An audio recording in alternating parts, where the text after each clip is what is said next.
Hi friends, మనస్మిత స్టోరీస్కి మీ అందరికీ స్వాగతం సుస్వాగతం. హాయ్ ఫ్రెండ్స్, ఈరోజు మనం చదువుకోబోయే కథ వయస్సు వేడిలో. ఆమె తీసుకున్న నిర్ణయం ఆమె జీవితాన్ని ఏదరికి చేర్చింది. 5వ భాగం. వర్షిని వినయ్ అంటూ ఏడుస్తూ అతను వెంట పడుతుంటే, చెప్పా కదా ప్రస్తుతానికి వాళ్లతో వెళ్ళు, నిన్ను నేనేమీ వదిలిపెట్టనులే, నిన్ను ఎలా తీసుకువెళ్లాలో నాకు తెలుసు అన్నాడు. ఏడుస్తూ తల్లి తండ్రి వెంట ఇంటికి వెళ్ళింది. వర్షిని రూంలోకి వెళ్ళి తలుపేసుకొని ఇక మళ్ళీ బయటికి రాలేదు. రవికి మాధవికి భయం పుట్టి తలుపులు దబదబా బాధసాగారు. వర్షిని తలుపు తీసి ప్రశాంతంగా నిద్ర కూడా పోనివ్వరా? భయపడకండి, నేనేమీ చావను, చావాల్సిన అవసరం కూడా ఏమీ లేదు, నేనేమీ తప్పు చేయలేదు, ప్రేమించి పెళ్లి చేసుకున్నాను, వెళ్ళండి, నన్ను ఒంటరిగా వదిలిపెట్టండి అని వాళ్ళకి దండం పెట్టింది. అది కాదు వర్షి అని ఏదో చెప్పబోతున్న వాళ్ళ మొహం మీదే దడాలన తలుపులు వేసింది. వాళ్ళిద్దరూ మనకేంటండి ఈ కర్మ, ఈ పిల్లేంటి ఇలా తయారయ్యింది అని ఏడుస్తూ పడుకున్నారు. అర్ధరాత్రి 2 గంటలకు వర్షిని ఫోన్కి మెసేజ్ వచ్చింది. ఇంట్లో వాళ్లకు తెలియకుండా కామ్గా బయటికి రా అని. పిల్లిలా నడుచుకుంటూ తలుపులు తీసుకొని బయటికి వచ్చి మళ్ళీ శబ్దం చేయకుండా డోర్ వేసేసింది. బయట రెడీగా ఉంది వినయ్ కారు. ఆమెను ఎక్కించుకొని వెళ్ళిపోయాడు. వినయ్ వచ్చావా అంటూ అతన్ని గట్టిగా కౌగిలించుకొని ఏడుస్తుంది వర్షిని. రాకుండా ఎలా ఉంటాను బంగారం, మన పెళ్ళయింది ఈరోజే, ఈ నైట్ ఫస్ట్ నైట్ జరగాలి కదా, నువ్వక్కడ నేనిక్కడ ఉంటే ఎలా అన్నాడు ఆమె బొగ్గ పట్టుకొని లాగుతూ. ఇప్పుడు అలాంటివన్నీ ఏమీ వద్దు వినయ్, ముందు మనం చదువుకుందాం, జాబ్ వచ్చాక ఇలాంటివన్నీ చూద్దాం అంది. పిచ్చి వర్షి, ఇంత పిచ్చి పిల్లవేంటి? అలా అయితే మీ నాన్న నిన్ను వదిలేస్తాడనుకున్నావా? మనిద్దరినీ కలిసి ఉండనిస్తాడు అనుకున్నావా? మన ఫస్ట్ నైట్ జరిగితే మాత్రమే మన పెళ్ళిని యాక్సెప్ట్ చేస్తాడు, లేదంటే నిన్నట్లాగే బెదిరించి నిన్ను నన్ను విడదీస్తాడు. అలాగే విడిపోదామంటే వెళ్ళు మీ ఇంటికే, ఇక నీకు నాకు ఎలాంటి సంబంధం ఉండదు అన్నాడు కోపంగా. అది కాదు వినయ్ అంది నసుకుతూ. ఏది కాదు అంటే నా మీద నీకు నమ్మకం లేదా? అందుకే పెళ్ళైనా కూడా ఇవన్నీ వద్దంటున్నావా? నన్ను దూరంగా ఉంచాలనుకుంటున్నావా అన్నాడు సీరియస్గా. నమ్మకం లేని చోట ప్రేమ ఉండదు, ప్రేమ ఉన్న చోట నమ్మకం కంపల్సరీ ఉంటుంది. నువ్వు నన్ను నమ్మితే ఈరోజు మన ఫస్ట్ నైట్ జరుగుతుంది, లేదంటే మనం శాశ్వతంగా విడిపోతాం. ఈ రెండిట్లో నీకేది ఇష్టమో చెప్పు అన్నాడు. అతని బెదిరింపులకి భయపడిపోయింది.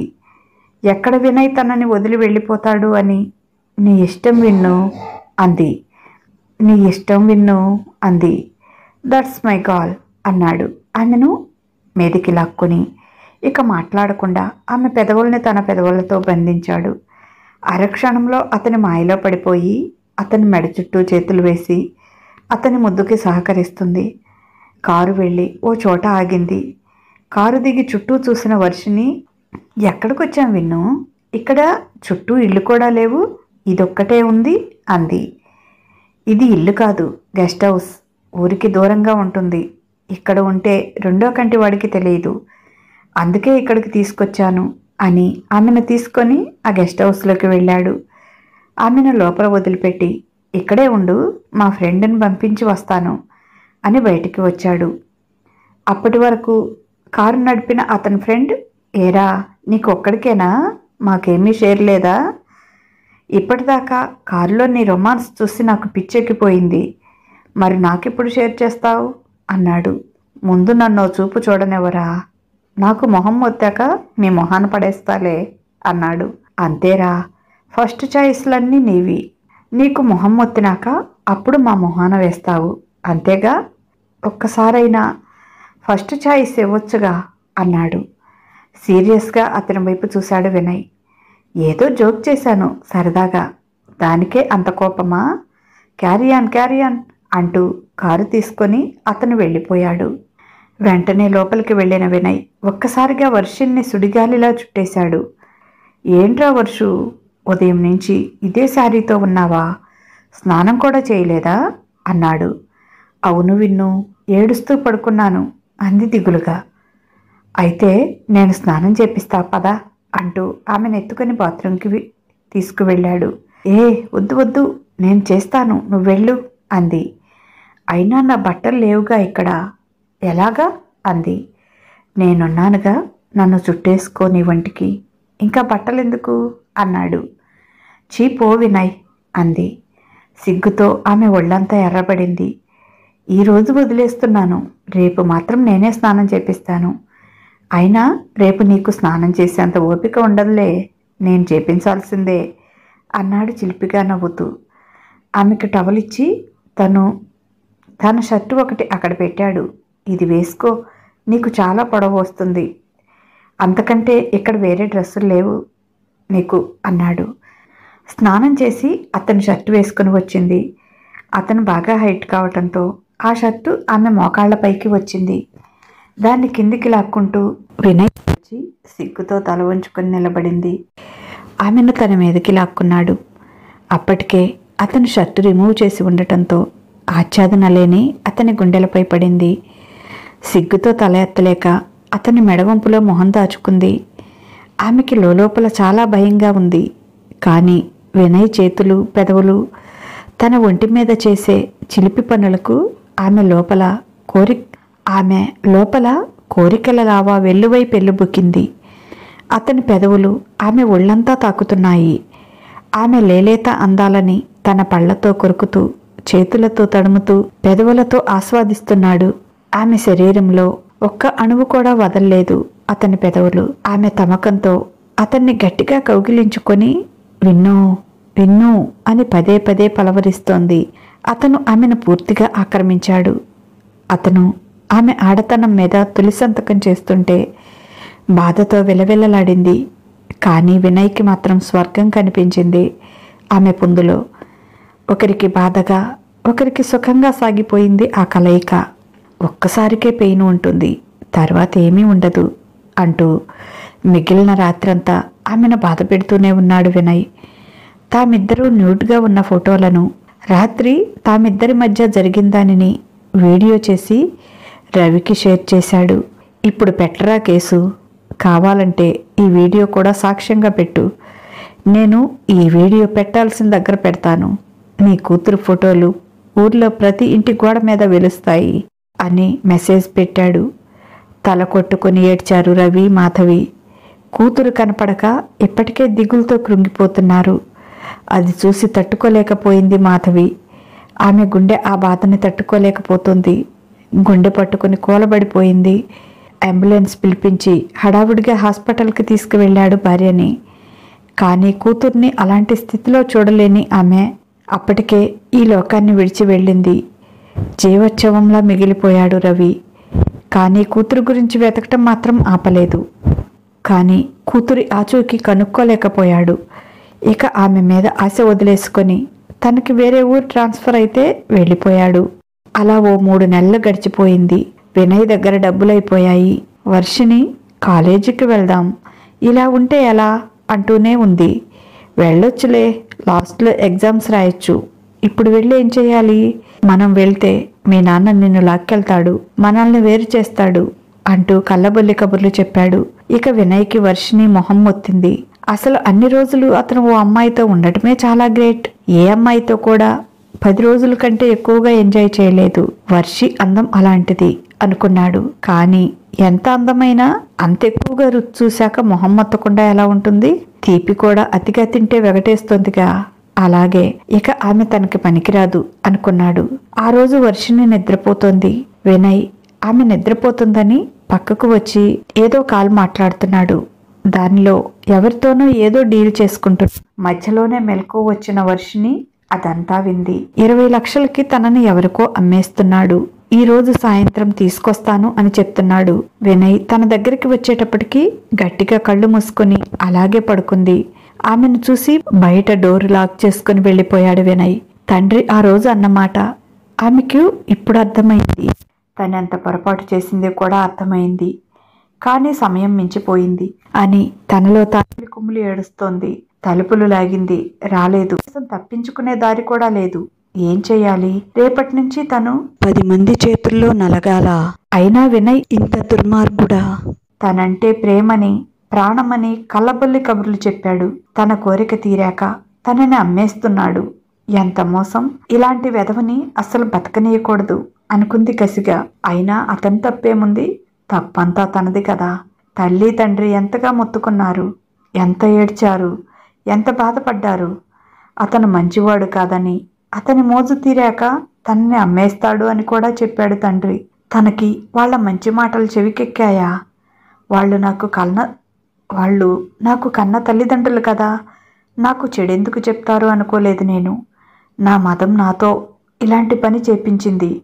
అతన్ని అనుకునే అనవసరం, తప్పంతా నాదే అని 2 చేతులతో తలబాదుకొని గుండెలవిసేలా ఏడ్చింది. కానీ ఆమెను ఓదార్చేవాళ్ళు కూడా ఎవరూ లేరు. అతని నుంచి ఎలా తప్పించుకోవాలో కూడా తెలియలేదు. కాసేపటికి తిరిగి వచ్చాడు వినయ్. చివరిసారిగా ఆమె మీద తన మోజు తీర్చుకోవటానికి ఆమె పక్కకు చేరాడు.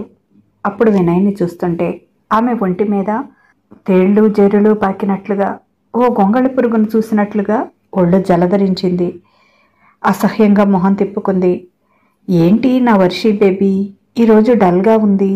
డైలీ నా టచ్ తగలగానే నాకంటే ఎక్కువగా ఎగ్జైట్ అయిపోయి నాకు స్వర్గం చూపిస్తావుగా. ఈరోజేంట్రా ఇంత డల్గా ఉన్నావు అన్నాడు. ఇప్పుడు వద్దు వినయ్, నాకు హెల్త్ అప్సెట్ అయినట్టుంది. అయినా ఎప్పుడూ ఇదే పనా? నాకు నీరసంగా ఉంది అని చెప్పింది. రొమాన్స్ అన్నిటికీ మందే పిచ్చి బంగారం. నీ హెల్త్ చూడు ఎలా సెట్ చేస్తాను అంటూ ఆమె వద్దంటున్నా వినకుండా ఆమె ఒళ్ళంతా ముద్దులు పెడుతూ ఆమె లేలేత అందాలను కొరికేస్తూ బలవంతంగా ఆమెను ఆక్రమించుకున్నాడు. ఆమె మీద తన ప్రతాపమంతా చూపిస్తూ, మళ్ళీ ఎన్నాళ్లకు దొరుకుతుందో ఇలాంటి పాలపెట్ట? నా లక్కు కొద్దీ దొరికింది. నాతోనే ఉంచేసుకుందామంటే వాళ్ళు ఎప్పుడూ ఇవ్వనంత ప్రాఫిట్ ఇవ్వమంటున్నారు. అయినా మనకి పిట్టలకేం కొదవా? అంటే 1,000,000 మంది. కావాలంటే రేపు అక్కడికి పంపాక డబ్బు పడేసి దీని దగ్గరికే వెళ్ళొచ్చు అనుకున్నాడు. ఉచ్చం నీచం లేని ఆ కుక్క. వినయ్, మనం మా ఇంటికి వెళ్దామా? ఇక ఇప్పుడైతే అమ్మా నాన్న మనల్ని కాదనలేరు కదా, ఓసారి వెళ్దామా అంది. అయ్యో వర్షి బేబీ, నువ్వు మరీ ఇంత పిచ్చి పిల్లవేంటి? మీ మమ్మీ డాడీ ఇంకా నిన్ను ఇంట్లోకి రానిస్తారనుకుంటున్నావా? మొన్న ఒకరోజు నేను ఊరు వెళ్ళాను. అప్పుడు బజార్లో మీ నాన్న నాకు కనిపించాడు. నన్ను ఇష్టం వచ్చినట్లు తిట్టాడు. అందరి ముందే చితక్కొట్టాడు. నాకు కోపం వచ్చింది. తిరిగి కొడదామనుకున్నాను. కానీ మీ నాన్న కదా, నువ్వు దూరం అయ్యావు అన్న బాధలో అలా చేస్తున్నారులే.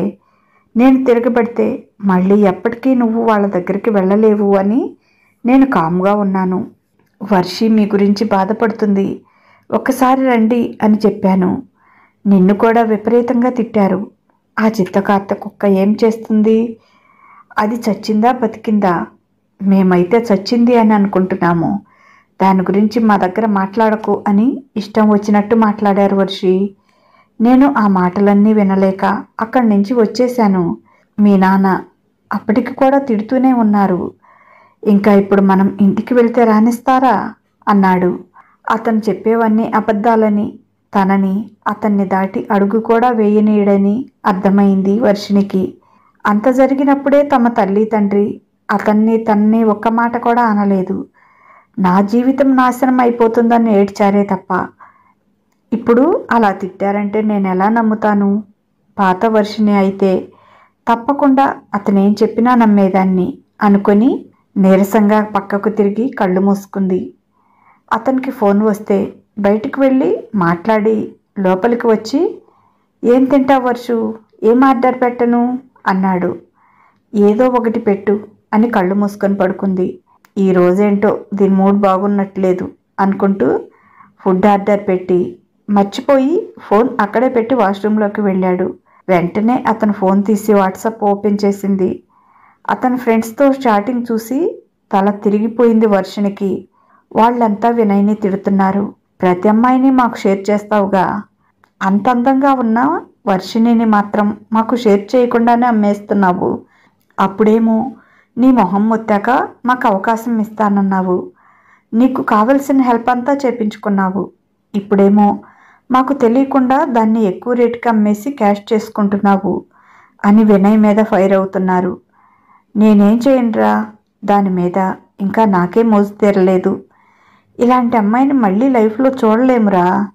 మొన్న రాబర్ట్ గారు నా దగ్గరికి వచ్చాడు, అప్పుడు చూశాడు దీన్ని. ఆ రోజు నుంచి హౌస్కి అమ్మమని, కావలసినంత డబ్బు ఇస్తానని ఒకటే గొడవ చేస్తున్నాడు. 20 ఇస్తానన్నాడు. ఇందాకే మళ్ళీ వాడి దగ్గరికి వెళ్ళి 25కి సెటిల్ చేశాను. మీకు షేర్ ఇస్తానుగా, ఊరికే హెల్ప్ చేస్తున్నారా మీరు? ఇంకొన్ని రోజులు గడిస్తే మీకు కూడా అవకాశం వచ్చేది. బ్యాడ్ లక్, వాడి కంట్లో పడింది. వాడేమో వదలను అంటున్నాడు. నేను మాత్రమేం చేయగలను అని వాళ్ళకి ఎక్స్ప్లెనేషన్ ఇస్తున్నాడు వినయ్. అది ఆ చాటింగ్ సారాంశం. ఎంత మోసం, ఎంత దగా! వాళ్ళంతా నా వెంటపడి నాకు వినయ్ గురించి ఎంత గొప్పగా చెప్పారు. అతను తనని ప్రాణంగా ప్రేమిస్తున్నాడని, తను లేకపోతే చచ్చిపోతాడని, సూసైడ్ చేసుకున్నాడని ఎన్ని నాటకాలు ఆడారు. అయితే ఆ రోజు అమ్మా నాన్న చెప్పిన మాటలు అక్షర సత్యాలు. వీడు ఇలా చాలామంది అమ్మాయిలతో చేశాడు, అందరినీ అమ్మేశాడు. ఇప్పుడు తన వంతు వచ్చింది. వీడి నుంచి ఎలాగైనా తప్పించుకోవాలి, లేకపోతే తన బ్రతుకు కుక్కల చింపిన విస్తరి అవుతుంది. రోజుకో మగాడితో చిచి అనుకుంది. నైట్ ఫ్రెండ్ ఇంటికి డిన్నర్కి వెళ్దాం, వాడు రమ్మని ఫోర్స్ చేస్తున్నాడు. రెడీ అవ్వమని ఒక కొత్త డ్రెస్ తెచ్చి ఇచ్చాడు వినయ్. ముందు ఆ ఇంట్లో నుంచి బయటపడాలి అనుకొని ఆ డ్రెస్ వేసుకొని రెడీ అయ్యి అతనితో పాటు బైక్ మీద బయలుదేరింది. ఆమె తలరాతలో ఇంకా ఎక్కడో కొంచెం అదృష్టం రాసిపెట్టినట్లుంది. అది ఆమె తల్లిదండ్రులు చేసిన పూజల ఫలితమేమో. ఎదురుగా ఒక పోలీస్ జీప్ వస్తోంది. అంతే, పోలీస్ జీప్ దగ్గరగా వచ్చాక రన్నింగ్ బైక్ నుంచి ఒక్కసారిగా కిందికి దూకి హెల్ప్ మీ, సేవ్ మీ అని గట్టిగా అరిచింది. ఆమె ఖచ్చితంగా ఆ జీప్ ముందే పడింది. అందులో ఉన్న పోలీస్ ఆఫీసర్ జీపులోంచి కిందికి దిగి గబగబా ఆమె దగ్గరికి వచ్చాడు. హలో, ఏమైందండి మీకు? ఏంటి అలా పడ్డారు అని అన్నాడు. అతని కాళ్ళు పట్టుకొని save me sir, save me, help me అంది. ఇది గమనించిన విజయ్ ఇక ఆగకుండా అక్కడి నుంచి బైక్పై స్పీడ్గా దూసుకెళ్ళిపోయాడు. బిచ్, దీనికి తెలిసిందనుకుంటా. అసలు ఎలా తెలిసింది? మార్నింగ్ నేను మాట్లాడేటప్పుడు వినిసొచ్చి ఉంటుంది. అందుకే మధ్యాహ్నం అలా మొహం పెట్టుకుంది. ఇంటికి తీసుకువెళ్ళమంది. ఎంత తెలివిగా తప్పించుకుంది. దీని బాబు తెలివితేటలు కొంచెం వచ్చినట్లున్నాయి దీనికి. అయ్యో, నా 25 లక్షలకి రెక్కలొచ్చాయి అని లబలబలాడాడు. డబ్బు సంగతి తర్వాత, ముందు ఇది పోలీసులకి చెప్తే నేను ఊసలు లెక్క పెట్టాల్సి వస్తుంది అనుకొని నేరుగా ఇంటికి వెళ్ళి తన బ్యాగ్ సర్దుకొని అండర్ గ్రౌండ్కి వెళ్ళిపోయాడు. పోలీస్ ఆఫీసర్ కాళ్ళు పట్టుకుని ఏడుస్తూ అలాగే స్పృహ తప్పిపోయింది వర్షిని. వెంటనే ఆమెను హాస్పిటల్కి తీసుకువెళ్ళాడు. బైక్ మీద నుంచి కింద పడటంతో ఆమె పొట్ట భాగం రోడ్డుకి బలంగా తగిలింది. అప్పుడే ఆమెలో ఊపిరి పోసుకుంటున్న వినయ్ ప్రతిరూపం ఆమెకు తెలియకుండానే ఆమె కడుపులోనే కరిగిపోయింది. స్పృహ వచ్చాక ఆ పోలీస్ ఆఫీసర్కి తన కథ అంతా చెప్పి ఏడ్చింది. ఇప్పుడే ఏడ్చి ప్రయోజనం ఏముంది? అంతా అయిపోయాక తల్లిదండ్రులు మీ మంచి కోసమే చెప్తారని మీరెందుకు అర్థం చేసుకోరు? ఇప్పుడు అంతా అయిపోయాక ఏడిస్తే పోయిన కాలం తిరిగి రాదు కదా, నీ లైఫ్ మీద పడిన మచ్చ చెరిగిపోదు కదా అని ఆమెకు అన్ని విషయాల గురించి కౌన్సిలింగ్ ఇచ్చాడు. ఆమె లైఫే ఆమెకు అతిపెద్ద కౌన్సిలింగ్ ఇచ్చింది. ఆమె తల్లిదండ్రుల గురించి ఎంక్వైరీ చేశాడు. మాధవి హార్ట్అటాక్తో చనిపోయిందని, రవి ట్రాన్స్ఫర్ అయ్యి ప్రస్తుతం వేరే సిటీలో ఉంటున్నాడని తెలుసుకొని అతనికి ఫోన్ చేసి విషయం చెప్పాడు. జరిగిందంతా మర్చిపోయి హడావుడి పడుతూ అక్కడికి వచ్చాడు రవి. తండ్రిని కౌగిలించుకుని బోరున ఏడ్చింది వర్షిని. రవి కూడా దుఃఖం తట్టుకోలేక కూతుర్ని పట్టుకుని ఏడ్చేశాడు. తల్లి గురించి తెలుసుకొని కుమిలి కుమిలి ఏడ్చింది వర్షిని. నాలాంటి పాపిష్టిదాన్ని ఎందుకు కన్నారు నాన్న? నా వల్ల మీ అందరికీ చెడ్డ పేరు రావటమే కాదు, అమ్మ అకాల మరణం చెందింది అంది. జరిగింది విని రగిలిపోయాడు పోలీస్ ఆఫీసర్ రాకేష్ వర్మ. అతను కొత్తగా ఐపీఎస్ పూర్తి చేసుకొని సిఐగా వచ్చాడు. మీరిద్దరూ కేసు పెట్టండి. ఆ నా కొడుకులందరినీ తెచ్చి బొక్కలో వేసి మక్కెలు విరగదీసి శ్రీకృష్ణ జన్మస్థానానికి పంపిస్తాను అన్నాడు కోపంగా. రవి, వద్దులే సార్, జరిగింది కాక మళ్ళీ నా కూతురు బ్రతుకు బజార్న పడుతుంది అన్నాడు. లేదు సార్, నేను కేసు పెడతాను. వాడు ప్రేమ పేరుతో నన్ను వంచించి నా తల్లిదండ్రులను వ్యధకి గురి చేశాడు. మా అమ్మ చావుకి కారణమయ్యాడు. దీనికి సగం కారణం నేను కూడా. కానీ వాడు చెప్పిన మాటలన్నీ నేను నిజం అనుకున్నాను. నా మీద నిజంగా ప్రేమ అనుకున్నాను, నమ్మాను.